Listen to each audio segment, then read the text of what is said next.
जी, आज हम शानदार चौक में कवरेज कर रहे हैं और हमें आज जंजुआ अकेडमी वाले पूरम जंजुआ साहब मिल गए हैं। जी, आप जनाब उनसे बात करते हैं। जनाब, वो 14 अगस्त के हवाले से पब्लिक को क्या मैसेज देना चाहते हैं? जी, अस्सलाम वालेकुम साहब। जी, बहुत शुक्रिया भट्ट साहब, आपका बहुत बहुत शुक्रिया, मुहब्बतें हैं आपकी। सबसे पहले तो मैं तारीफ़ करूंगा आपकी रिपोर्टिंग की, बहुत अच्छी रिपोर्टिंग करते हैं आप। अक्सर मैं आपकी रिपोर्टिंग देखता हूं और आप माशरे के उन छोटे छोटे जो लोग हैं, जो बेचारे रेडी वाले, रेडी बान और ये छोटे मोटे लोग जो हैं, इनको बड़ा आप कवरेज करते हैं और इनके मसाइल जो हैं ये आगे लेके आते हैं।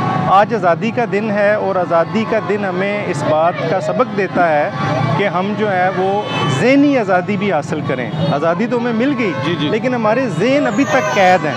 हमने इन ज़हनों को जो है ना वो वुसअत देनी है और माशरे में अपना रोल प्ले करना है। सही। अगर हम अपने माशरे में रोल प्ले नहीं करेंगे तो हम कभी भी आज़ादी को एंजॉय करने के हकदार नहीं हो सकते। आज़ादी उसी हवाले से जो है मनाई जाती है अगर हम अपना रोल प्ले कर रहे हैं। अगर मैं उस्ताद हूँ तो मैं अपना रोल प्ले कर रहा हूँ, पढ़ा रहा हूँ, लोगों को इल्म दे रहा हूँ, ठीक है। अगर कोई बैंकर है या कोई जज है या कोई पुलिस ऑफिसर है, अगर वो ऑनेस्टली अपनी ड्यूटी अंजाम दे रहा है तो मैं समझता हूँ कि वो अपना हक अदा कर रहा है और यही हकीकी आज़ादी है कि आपको आपके राइट्स मिल जाए।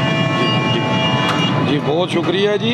जी, मैसेज दे रहे थे कि हर शख्स को अपना किरदार जो है ना पाकिस्तान के लिए करना पड़ेगा कि हम कश्ती तूफ़ान से निकाल कर ले आए हैं। है बच्चों, अभी पाकिस्तान को संभालना आपका काम है। यूजी न्यूज़, जावा जी जेल।